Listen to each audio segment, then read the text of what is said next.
Hello students, class 9th में हमारा जो चैप्टर चल रहा है वो है बहुपद, जिसको पॉलिनोमियल भी कहते हैं। तो आज जो चीज़ हम सीखने वाले हैं वो है गुणांक, जिसको इंग्लिश में कहते हैं कोफिशिएंट। गुणांक या फिर कोफिशिएंट क्या होता है, उसके लिए मैं क्या करता हूँ, एक यहाँ पर बहुपद लिख लेता हूँ। जैसे ये बहुपद लिखा मैंने 2x² + 3x - 6। अब सबसे पहले तो आप ये देखें, ये जो मैंने बहुपद पॉलिनोमियल लिखा है इसमें टोटल कितनी टर्म्स हैं, जिसको हिंदी में कहते हैं पद। टोटल 3 पद हैं, 1, 2 और 3। तो यहाँ पर जो ये 3 पद हैं, हर एक पद का अपना गुणांक होता है, अपना कोफिशिएंट होता है। जैसे कि जो पहला पद है, पहला पद क्या है आपके पास, वो है 2x²। तो इसमें जो x² है उसका जो कोफिशिएंट है, उसका जो गुणांक है वो कितना है, 2। ठीक है, तो पहले पद से हमें गुणांक कितना मिल गया, 2। ऐसे ही अगर मैं यहां पर दूसरा पद ले लूं, दूसरा पद क्या है हमारे पास, +3x। इसका गुणांक क्या है, या फिर यूं कहें इसमें जो x है उसका गुणांक क्या है, वो है आपका 3। ठीक है, अच्छा हमारे पास यहां पर एक तीसरा पद भी है, -6। अब ये जो -6 है इसके साथ तो हमें x दिखाई नहीं दे रहा है। तो आप ये चीज ध्यान में रखें कि जिस पद में x दिखाई नहीं दे रहा है, इसका मतलब वहां पर x की पावर 0 है। वहां पर क्या है, x की पावर 0। तो अगर मैं तुमसे पूछूं कि इस पद का गुणांक क्या है, या यूं कहें कि x0 का कोफिशिएंट या गुणांक क्या है, तो आप कहेंगे -6। ये तो मैंने एक बहुपद लिया और उसके बेसिस पे आपको समझाया। अब एक दूसरा बहुपद लेते हैं।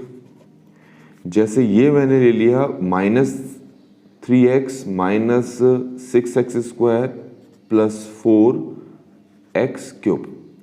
अब यहां पर भी कितने पद हैं, 3। तो ये हमारे पास है पहला पद।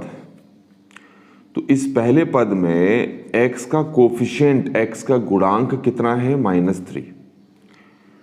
ये है दूसरा पद। इस दूसरे पद में x² का गुणांक या x² का कोफिशिएंट क्या है, -6। ये है तीसरा पद।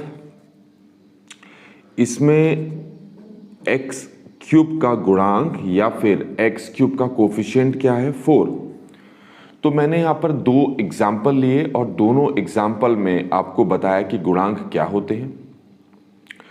तो गुणांक क्या होती है, एक संख्या होती है जो हर पद में रहती है। तो हर पद की जो संख्या है उसी को यहाँ पर क्या कहते हैं, गुणांक, या फिर क्या कहते हैं, कोफिशिएंट।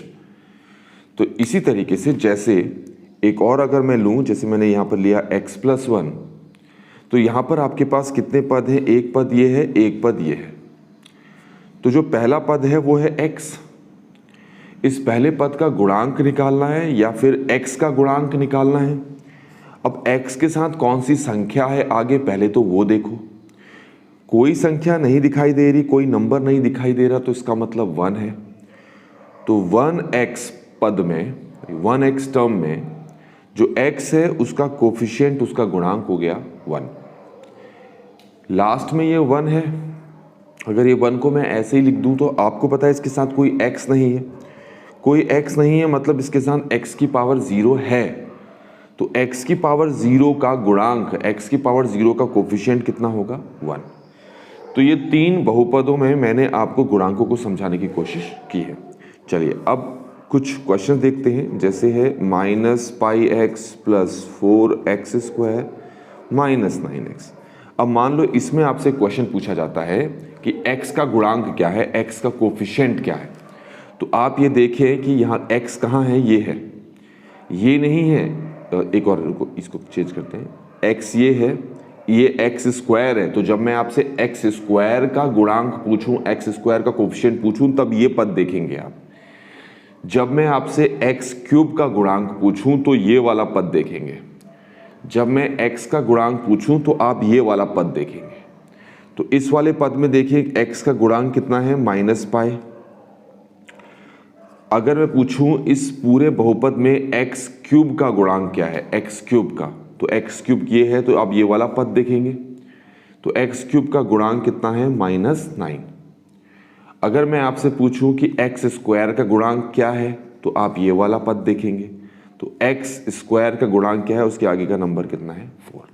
तो इस तरीके से बच्चों यहाँ पर मैंने 4 एग्जाम्पल के अकॉर्डिंग आपको कोफिशिएंट या हिंदी में जिसको गुणांक बोलते हैं वो मैंने आपको समझा दिया। आई होप कि आपको ये टॉपिक यहाँ पर समझ में आया होगा। Thanks for watching.